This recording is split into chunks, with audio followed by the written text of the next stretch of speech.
mewakili seluruh masyarakat Tapanuli Utara, Bapak Menko, mengucapkan selamat datang. Kami laporkan memang Bapak Gubernur Sumatera Utara juga ada di Tapanuli ini, termasuk Bapak Bupati Tapanuli Utara.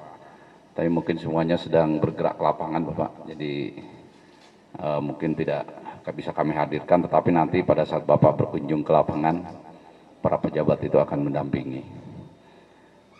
Kami izin menyampaikan laporan secara rinci dan singkat, Bapak, terkait bencana yang menimpa 3 provinsi Sumatera Barat.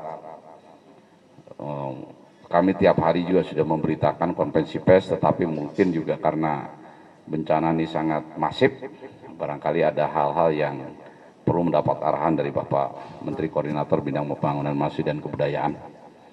Kami mulai karena Bapak sekarang ada di Sumatera Utara, jadi kami akan mulai dengan penjelasan segala sesuatu yang berkaitan dengan bencana di Sumatera Utara. Yang pertama adalah untuk wilayah Sumatera Utara, Bapak. Ini ada beberapa kabupaten kota yang terdampak, bahkan kota Medan yang merupakan ibu kota provinsi juga sempat banjir, Bapak. Tetapi per hari ini adalah hari keempat untuk Sumatera Utara, karena Sumatera Utara itu duluan yang terkena bencana, Bapak. Jadi mulai tanggal 25, 26 itu hujan deras, sehingga kita masuk baru tanggal 27. Jadi kalau Bapak Menteri melihat di gambar ini relatif sudah bisa teratasi, Bapak. Dari mulai Langkat, Medan, Tebing Tinggi, dan Asan ini sudah relatif. Tidak perlu penanganan secara terpusat dari pusat. Nah, yang menjadi PR kita di wilayah Sumatera Utara adalah wilayah Tapanuli ini, Bapak. Jadi yang terdampak ada Tapanuli Utara, ada Humbang Hasundutan, ada Tapanuli Selatan, Tapanuli Tengah, Kota Sibolga, kemudian sampai dengan Langkat. Nah, di kabupaten kota yang tadi saya sampaikan, yang sekarang masih perlu mendapat perhatian secara serius adalah 2 daerah, Bapak. Yang pertama Tapanuli Tengah, yang kedua Sibolga. Kenapa ini mendapat perhatian penuh? Karena terisolir, Bapak. Jadi Tapanuli Tengah ini hanya bisa dicapai lewat udara, di mana di Tapanuli Tengah itu ada kota Sibolga. Nah, kota Sibolga hanya bisa dicapai lewat darat dari Tapanuli Tengah dan bisa dicapai lewat laut. Inilah yang kemarin sore sempat viral di kota Sibolga, adanya upaya mengambil logistik. Jadi kami sudah cek ke personil kami yang bisa masuk ke sana. Itu mereka mengambil bahan makanan, Bapak. Jadi tidak bersifat menjarah atau merusak, memecahkan kaca dan lain sebagainya, tidak. Tapi dia menjarah bahan makanan. Ya mungkin mereka khawatir, takut karena tertutup dan bahan makanannya terbatas, sehingga itu yang dilakukan. Dan ini yang sebagian viral ke media sosial. Kami juga sudah memberikan penjelasan secara langsung. Mungkin Bapak Ibu sekalian kalau buka TikTok ada itu saya yang berbicara masalah penjarahan di supermarket, Bapak Menko. Sebagian kalau di situ yang suka 10.000, yang 5.000 yang menghujat gitu. Jadi menghujat kami dan menghujat penanganan begitu. Tapi kami masih optimis karena yang mendukung juga masih lebih banyak daripada yang memberikan koreksi yang negatif. Tapi itu tentu saja menjadi pokok perhatian kami. Nah, untuk wilayah Sumatera Utara itu yang meninggal 172 orang, Bapak Menteri. Ini masih ada yang hilang 147 orang. Kemudian yang terdampak ini cukup banyak. Masyarakat yang selamat dan mengungsi. Nah, upaya yang kami lakukan yang pertama adalah berusaha membuka jalur-jalur transportasi. Ini sekarang yang masih belum tembus, Bapak Menko, ini dari Tapanuli ke Sibolga, ini belum bisa tembus. Karena di sini ada longsoran-longsoran yang sangat panjang.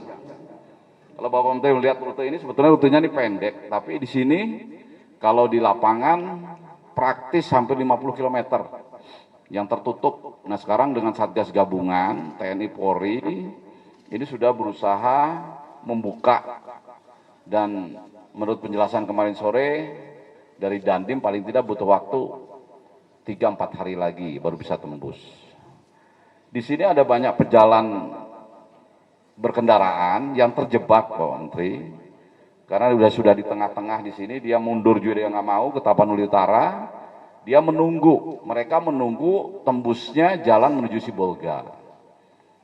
Nah, itu ada beberapa pejalan yang terjebak di situ sudah beberapa hari, tapi kami dropping logistik baik lewat udara maupun lewat darat. Hari ini pasukannya Kodim di BP BNPB ada 50 orang prajurit muda menggunakan ransel membawa logistik, dia mendatangi para pejalan-pejalan yang terjebak saat kejadian bencana yang mungkin masih menunggu di situ karena menunggu mobil-mobilnya yang dia tidak mau tinggalkan. Ini dan kemudian juga di drop dari udara, Kemudian Tapanuli Tengah, coba gambarnya. Tapanuli Tengah ini Bapak Menko, di sini sudah bisa masuk lewat udara. Jadi ada di Tapanuli Tengah ini ada bandara, namanya Bandara Pinang Sori. Nanti Bapak Menko juga akan ke sana dengan kami. Dari Bandara Pinang Sori menuju Tapanuli Tengah menggunakan heli. Tapi kalau dari Medan, dari mana-mana, pakai pesawat kecil ini bisa masuk ke Bandara Pinang Sori. Logistik untuk Sumatera Utara, ini kami punya 3 buffer stok di Bandara Suwondo, di Bandara Silangit sini Bapak Menko, dan di Bandara Pinang Sori. Per hari ini kami laporkan untuk logistik permakanan kebutuhan dasar daripada masyarakat terdampak. Kalau 1 minggu ke depan kami masih tersedia.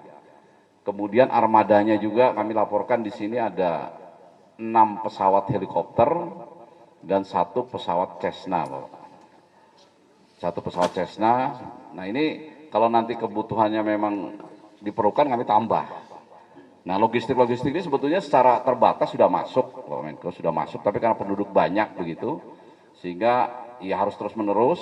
Jadi kami tidak menentukan sortinya, pokoknya kalau memang ada waktu langsung masuk. Sibolga juga hari ini sudah masuk ke sana. Jadi nanti kalau Bapak Menko datang, kita berdialog dengan masyarakat Sibolga, ini kita bisa menjelaskan bahwa pemerintah itu sudah akan memberikan logistik yang memang jumlahnya nggak banyak, tapi akan datang terus menerus. Dan per hari ini juga kami sudah mengerahkan KRI dari Jakarta. Hari ini ya Pak Richard berangkat ya. Ada dua KRI langsung dari Jakarta menuju Sibolga sini. Nah, mudah-mudahan nanti kalau KRI sudah bisa mendarat di sini, ini logistik sudah banyak. Jadi mungkin sekarang masyarakat hanya melihat heli 1 turun 900 kg, kemudian kedua kesaja dengan penduduk yang banyak kok sedikit begitu. Tapi kalau nanti KRI sudah bisa masuk, mudah-mudahan ini sudah bisa lebih kondusif lagi. Kalau hari ini berangkat berarti datang nyampe ke Sibolga besok Bapak Menko. Nah, makanya hari ini ada 6 heli di sini Bapak Menko. Hanya 1 yang dipakai oleh Bapak Menko dan kami. Semuanya nanti prioritas untuk mendorong logistik di Sibolga ini. Karena itu yang menjadi pokok perhatian kami untuk wilayah Sumatera Utara.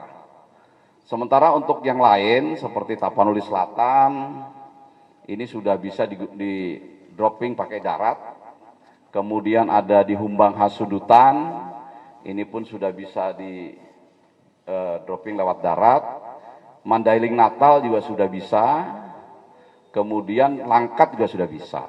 Memang sudah kami kumpulkan tadi malam para bupati, mohon bersabar dulu, sampaikan ke masyarakat bahwa Satgas dari nasional ini fokus dulu kepada Tapanuli Tengah dan Sibolga. Karena itu memang terisolir banget, jangan sampai justru isunya itu yang mengemuka di mana-mana seolah-olah kita tidak mampu untuk mengatasi Tapanuli, khususnya Sibolga dan Tapanuli Tengah. Kemudian kami laporkan secara singkat untuk Aceh, Bapak Menko, di Aceh ini sekarang juga kekuatannya sudah lebih banyak, sudah lebih full. Memang yang menonjol di Aceh ini masih banyak sekali jalan-jalan yang masih putus, Bapak Menko. Jadi yang masih belum bisa dilalui ini dari mulai Sumut ke Aceh masih putus, Banda Aceh Lok Sumawe masih putus, kemudian Gayo Luwes juga masih putus sampai Aceh Tenggara, kemudian Aceh Tengah juga masih putus, Bener Meriah masih terisolir, kemudian Subuh Salam juga masih terisolir untuk Aceh. Jumlah korbannya Aceh lebih sedikit daripada Sumatera Utara. Per hari ini tapi baru terdata adalah 54 jiwa, hilang 55 jiwa, terluka 8, yang terdampak lainnya lebih kecil, tapi terkesan karena Aceh ini banyak kabupaten kota yang masih putus, sehingga itu yang memerlukan perhatian secara khusus. Di sana ada Bapak Menteri Dalam Negeri dengan Deputi Adpil, kami juga lengkap di sana ada Deputi Pak Jarwansyah. Hari ini pendistribusian logistik secara darat, secara udara dan laut ini kami masukkan ke tempat-tempat yang terisolir, khususnya Bener Meriah dan Aceh Tamiang. Kemudian untuk sarana komunikasi, Bapak Menko, ini kami untuk Sumatera Utara, daerah-daerah terisolir itu sekarang sudah bisa berkomunikasi. Untuk masyarakat juga sudah bisa secara terbatas menggunakan Starlink. Ini Starlink ini kami akan tambah terus. Kalau personil Satgas, Kodim dan lain sebagainya yang ada di Sibolga, yang ada di Tapanuli Tengah relatif sudah bisa berkomunikasi, Bapak Menko. Tapi untuk masyarakat memang perlu diperbanyak lagi. Nah, ini kami juga secara terus-menerus ini mendorong internet Starlink itu untuk ke masyarakat. Nanti mungkin Bapak Menko juga pada saat masuk ke Sibolga nanti kita bawa juga beberapa sebagai bantuan Bapak Menko kepada masyarakat. Untuk di Aceh juga sama. Aceh ini sekarang sudah, walaupun jalur daratnya sudah masih putus, tapi jalur komunikasinya sudah terpasang. Gayo Luwes, Aceh Tengah, Bener Meriah, Biren, Lok Sumawe, Aceh Tamiang, Langsa, Aceh Timur, Aceh Utara ini semuanya sudah tersambung, Bapak Menko. Nah, untuk tingkat yang perlu keseriusan memang kalau di Sumatera Utara adalah 2 kabupaten, 2 daerah, 1 kota Sibolga dan 1 kabupaten Tapanuli Tengah. Kalau di Aceh itu adalah Aceh Tamiang, Bapak Menko, Bener Meriah, kemudian Aceh Tengah. Nah, yang menggembirakan sekarang untuk jalur udara itu bisa diakses baik dari Banda Aceh maupun dari Lok Sumawe, Bapak Menko. Jadi Lok Sumawe yang beberapa hari lumpuh, terendam air, sekarang sudah bisa pulih secara terbatas. Kami sudah coba mendaratkan pesawat kargo di sana, membawa mie instan dengan makanan siap saji, Bapak Menko. Itu 13 ton udah masuk di sana. Artinya logistik di Aceh ini secara terbatas terus-menerus kita suplai terus. Mudah-mudahan dengan penambahan armada udara dan armada laut, ini relatif nanti bisa lebih baik dari kondisi sekarang. Kemudian untuk Padang, Bapak Menko, Padang ternyata jumlah yang meninggal Sumatera Barat ini bertambah, justru lebih besar daripada Aceh. Karena ini 90 meninggal dunia disumbang oleh salah satu kabupaten kota di Sumatera Barat, yaitu di Agam. Ini hasil pencarian dari Basarnas, tetapi untuk Sumatera Barat itu tinggal 7 kabupaten kota yang terdampak. Yang pertama adalah Kota Padang, kemudian Padang Pariaman, kemudian Solok, Agam, Tanah Datar, Kota Padang Panjang, dan Padang Pariaman. Yang lainnya aman, Bapak Menko. Dan dari 7 itu semuanya bisa disuplai lewat darat. Jadi kami untuk alutsista di Padang, heli ini kami hanya siapkan satu saja untuk mengcover apabila ada titik-titik yang perlu disuplai lewat udara. Tapi secara umum untuk Sumatera Barat relatif sudah bisa lebih terkendali. Yang menjadi PR yang masih harus terus bersatu padu Satgas Nasional ini memang adalah untuk Sumatera Utara di 2 kabupaten kota itu yang paling menonjol, Padang dan Tapanuli Tengah dan Sibolga, kemudian Aceh, Bapak. Aceh ini karena masih banyak yang terputus. Nah, kami laporkan untuk upaya menormalisasi jalur transportasi yang putus. Untuk di Aceh ini sudah masuk dari Kementerian PU, tapi kalau di Sumatera Tengah, di Tapanuli, khususnya di Tapanuli, daerah Tapanuli ini masih terkendala karena harus tembus dulu dari Tapanuli Utara ke Sibolga itu, Bapak. Jadi itu memang jalannya sangat kecil, alat berat banyak pun tidak berguna karena yang hanya bisa bekerja hanya 2 alat begitu. Nanti setelah 2 alat itu masuk bekerja beberapa ratus meter, istirahat, minggir, yang 2 alat lagi baru masuk. Karena jalannya adalah di bawah tebing yang sangat kecil. Nah, sehingga kalau itu nanti udah tembus dari Tapanuli Utara menuju Sibolga, relatif segala bala bantuan dan kehidupan masyarakat akan sudah kembali pulih. Kemudian kami laporkan juga untuk yang lain-lain, ini kami juga sudah selalu memberikan informasi dan atas arahan Bapak Menko tadi kami sudah membuat protap Bapak Menko. Untuk pagi nanti Pak Deputi 3 ini akan menyampaikan kepada media terkait dengan rencana kegiatan harian. Hari ini apa, pencarian pertolongannya seperti apa, membuka jalur transportasinya seperti apa, komunikasinya menambah apa saja, termasuk bantuan logistik, agar masyarakat banyak bisa mengetahui apa yang dilakukan oleh pemerintah pusat dan pemerintah daerah dalam membantu penanganan bencana ini.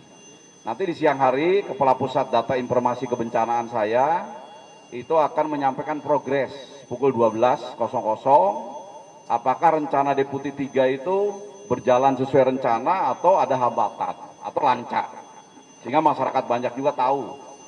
Nah, kemudian pukul 19.00 saya juga akan melaksanakan konferensi pers untuk evaluasi maupun untuk melaporkan hal yang dicapai di hari itu. Itu setiap hari sampai kondisi bisa kembali pulih. Nah, selama 3 hari ini kami hanya baru 1 kali, yaitu setiap jam 5 sore.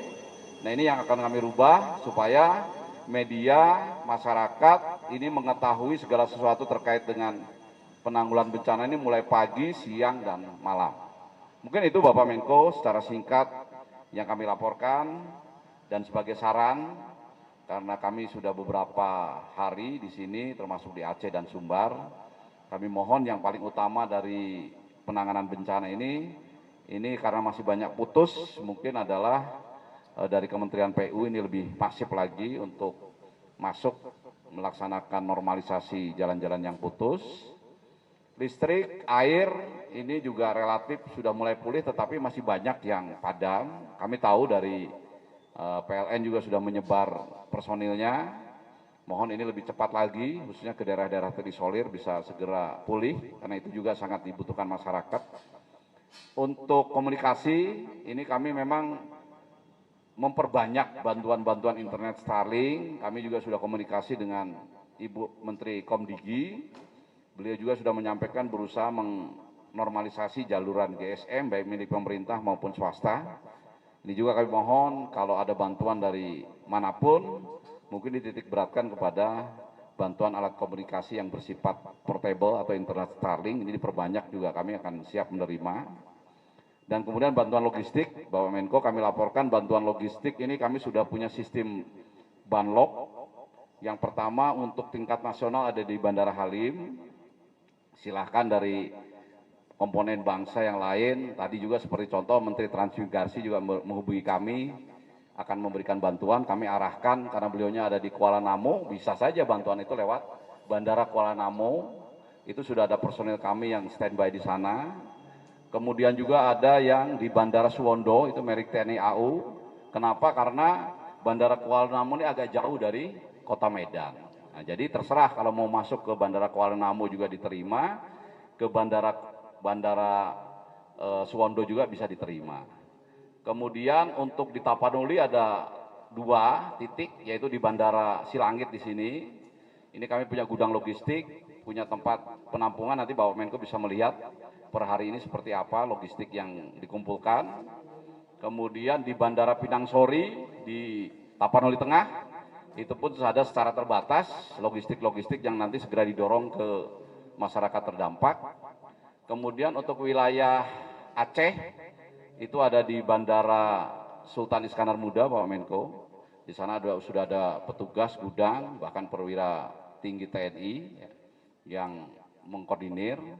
Nah, mungkin kami akan buka juga di Bandara Lok Sumawe karena baru 1-2 hari ini bisa aktivasi, walaupun di sana masih belum normal karena jalan keluar masuk Bandara Lok Sumawe ini baru bisa dilalui oleh kendaraan sepeda motor dan kendaraan-kendaraan roda 4 yang khusus, tapi mudah-mudahan per hari ini dan besok itu bisa lebih baik lagi. Untuk Sumbar saya rasa nggak masalah, itu logistik ada di Bandara Minangkabau, Bapak Menko, nanti langsung kalau ada bantuan kiri kanan disalurkan kepada masyarakat terdampak. Dan apabila komponen bangsa ini ingin membantu secara langsung, itu di kabupaten kota terdampak sudah ada posko tingkat kabupaten kota. Di situ sudah ada personil gabungan, BNPB, Kemenko PMK, dan Kementerian Lembaga terkait di situ, mendampingi Forkopimda, Dandim, Kapolres, Bupati, sehingga bantuan-bantuan ini secara penuh bisa disampaikan kepada masyarakat terdampak. Mungkin itu Pak Menko, saya selaku koordinator tanggap darurat, mohon petunjuk dan arahan. Kerja kami ini masih banyak kekurangan, kelemahan. Kepada masyarakat kami mohon waktu, karena tentu saja seiring dengan waktu dan jalan kami pastikan dan kami berjanji ini akan menjadi semakin baik. Itu saja, terima kasih. Saya akhiri, wassalamualaikum warahmatullahi wabarakatuh.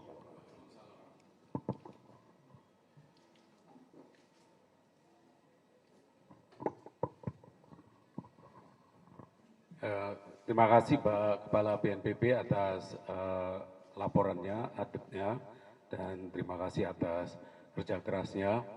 Bapak Ibu sekalian, kami di Kabinet diperintahkan oleh Pak Presiden untuk semua jajaran menteri terlibat aktif di dalam tanggap darurat ini mendukung BNPB.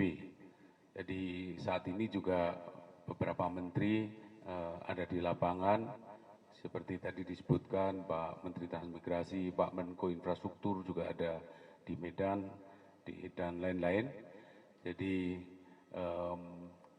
kami full fokus kerja keras untuk segera meringankan beban dari Bapak Ibu, saudara-saudara kita yang terdampak dari bencana ini. Pak Presiden menyampaikan bela sungkawa atas korban yang meninggal dan prihatin atas musibah yang kita alami ini. Sampai dengan kemarin kita juga hari Jumat ada acara dengan Pak Presiden, beliau juga langsung perintahkan untuk mengerahkan seluruh kekuatan nasional fokus untuk penanganan tanggap darurat ini secepat-cepatnya, melakukan evakuasi, mengerahkan logistik, kemudian memulihkan mengerahkan tenaga kesehatan, memulihkan infrastruktur komunikasi, infrastruktur transportasi, jadi dan untuk juga kawal di lapangan. Tadi sampai dengan kemarin kita sudah diskusi dengan Pak Kepala BNPB, dengan Bu Menteri Komdiji, termasuk untuk percepatan infrastruktur komunikasi di kawasan Nah, Bapak Ibu, sekarang tadi juga saya laporkan juga bahwa logistik terus mengalir, baik itu dari pemerintah maupun dari lembaga-lembaga non pemerintah, terpusat di beberapa titik tadi sudah disampaikan, akan terus bertambah dan terus didistribusikan. Jadi ini seluruh kekuatan nasional dikerahkan untuk mempercepat tanggap darurat dan segera memulihkan secepatnya. Di saat yang sama, kami juga sedang menyiapkan senario untuk pemulihan, jadi rehab rekon. Tentu saja kita fokus ke tanggap darurat, tetapi tahapan senario untuk rehab rekon juga kita siapkan. Jadi Bapak Ibu sekalian, tadi Pak Kepala BNPB sudah menyampaikan ada beberapa hal yang perlu diprioritaskan. Saya sudah diskusi dengan Pak Menko Infrastruktur tentang bagaimana ini pemulihan secara cepat bisa dilakukan, termasuk untuk pemulihan sementara. Ya, terima kasih pada jajaran TNI, Polri, dan seluruh Pemda yang kerja keras untuk bagaimana pemulihan sementara ini bisa dilakukan sambil nanti kita rehabilitasi, rekonstruksi juga akan segera dilakukan. Kami akan kawal Pak kaitannya dengan infrastruktur, kemudian komunikasi, listrik, logistik. Jadi kita akan dukung bagaimana resources sumber daya dikerahkan lebih besar, tapi tentu saja bukan hanya masalah pengerahan sumber daya, tetapi juga bagaimana ini sinergis di lapangan. Jadi terima kasih atas kerja keras BNPB yang sudah luar biasa.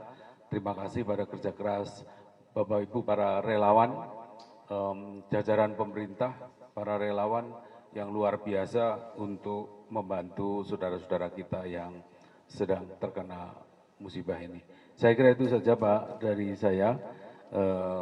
Kita segera melihat berkoordinasi lebih teknis lagi setelah ini. Saya kira itu. Terima kasih Pak Kepala BNPB.